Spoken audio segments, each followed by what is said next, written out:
Nilaga ko ng talong, hindi ako ihaw. Hindi ako nag-ihaw. Kaya lang, alam mo yung distinct flavor ng burnt skin ng talong, nawawala. Mhm.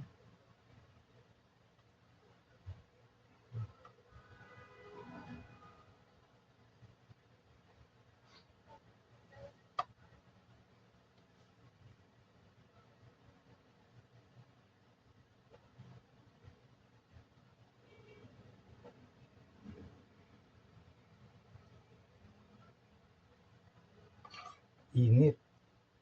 Ouch. May usok pa.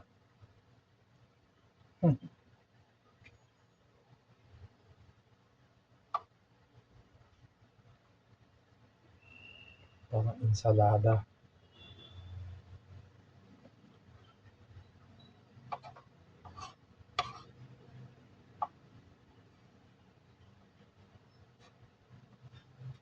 Bahay natin.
Nilaga natin tong talong instead na inihaw. Hirap mag-ihaw yung mausok.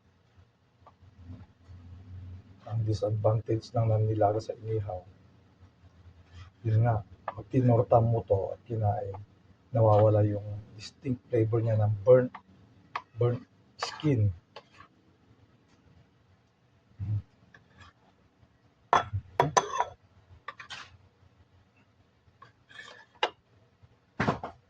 Sa Ilocos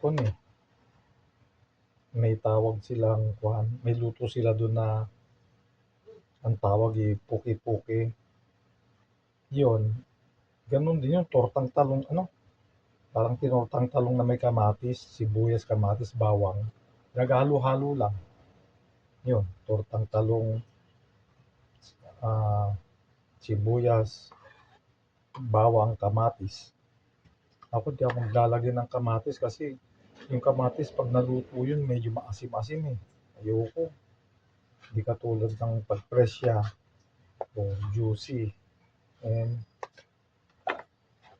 crunchy. Okay. Ayan. Yan natin niluluto natin. Habang nagluluto, yung mga pinagluto ay maginamit, hugasan na para pagkatapos ng magluto, malinis na yung work area mo.